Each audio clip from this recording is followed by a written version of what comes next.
Thomas here with Much Props, going to give you another how-to video. Today I am making some leather pouches for some costumes.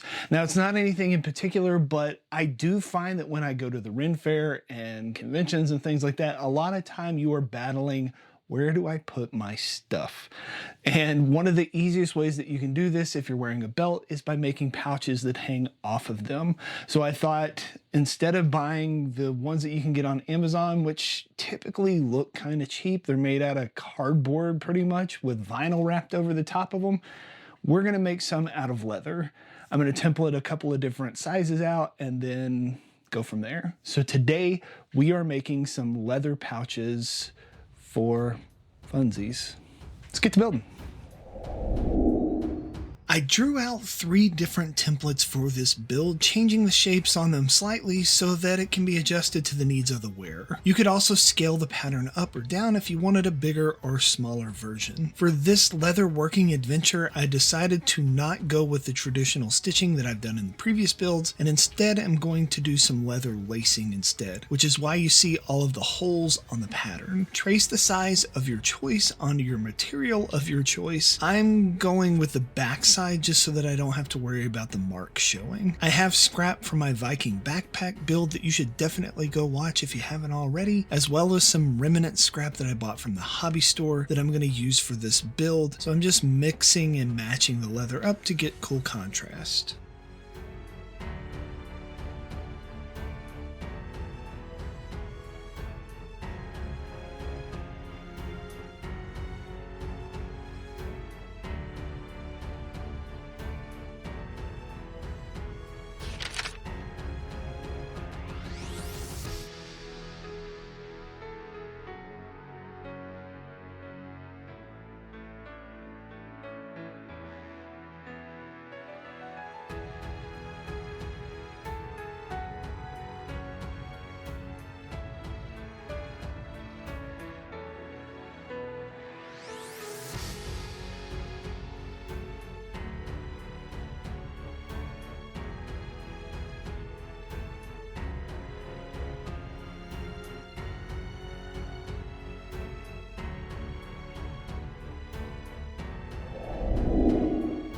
My younger brother bought me this super cool leather round knife that I'm going to use to cut my parts, so shout out and thanks to Tyler. I made it a sheath to protect the blade because this thing is insanely sharp. I mean, I've handled it 3 times before the video and cut myself 3 times. I'm going to go slow and be cautious of the pointy ends of the blade. I cut out all of my pieces and do the same process with the other 2 sizes. In the next clip, you're going to see this large bag will disappear and I'll be working on a smaller one. I was crafting with my friend Acuff, who is just off camera, and she wanted to go ahead and start stitching the large one together. She also helped me punch out all of the holes using an 1/8 inch hole punch, which is why magically you'll see all the holes removed in the next clip.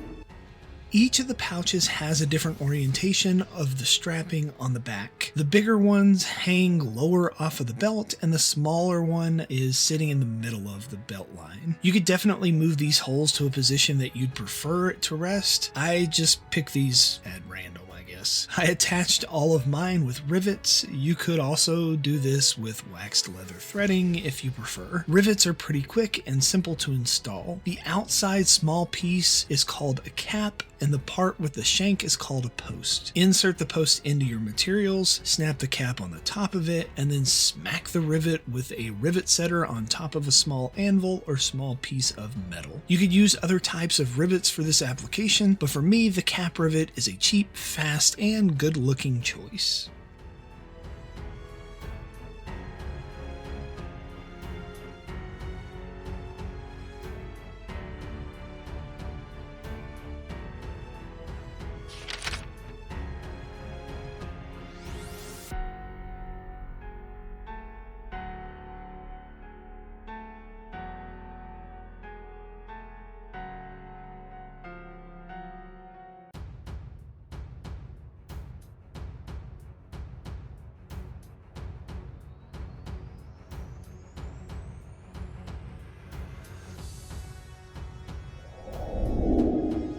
Now I'm going to use some leather lace to sew up the parts together. Pick a spot on the assembly and start threading the strips in and out of the part. I secured the front and the side first, then moved on to the back and flap. It isn't necessary to wrap the string all the way around the flap if you don't want to. You could not punch the holes on the flap and leave a clean line, or even add a strip over the tip for a nice edge banding detail. However you choose to finish it is up to you, and it should make for a cool detail regardless.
For this small pouch, I added the O-ring to give my top flap something to tie down to, and then added a couple of decorative wolf beads to add that extra detail. On the medium and large size pouches, I busted out a couple of resin raven skulls and burned some wood beads with Viking runes to embellish them. With this pre-dyed chrome tanned leather, I really don't have the ability to stamp or embellish it too much with burning because it lets off nasty fumes. If I used unfinished veg tan, I probably could have got some cool details hammered onto the panels. Whatever method or material you choose to use is up to you, and if you do make one of these, please tag me in your social posts. I love seeing these patterns get put to good use. I hope you enjoyed this build, and I look forward to seeing you next week for another one.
finished. Here is the end result. Overall, I think they turned out pretty awesome. I had an extremely fun time making these with my friend, Miss Acuff, and it was really not that hard to do. And I know what some of you are thinking, can I make it out of foam? The answer is yes. I'm going to make this a separate video, show you some modifications that you can do to this that you couldn't do to this, and just kind of have some fun making different kinds.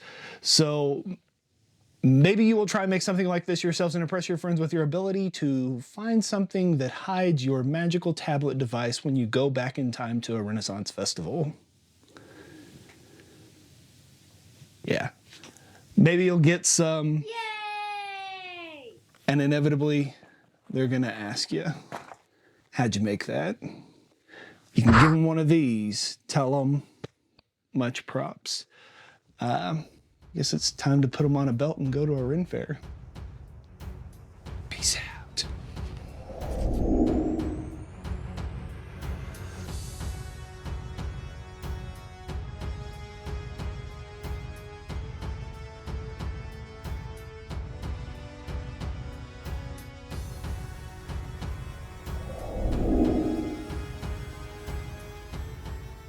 If you enjoy what I do here on YouTube and you'd like to see more builds like this one, please consider joining these awesome people listed here with me over on Patreon to build a bigger, better, more creative community together.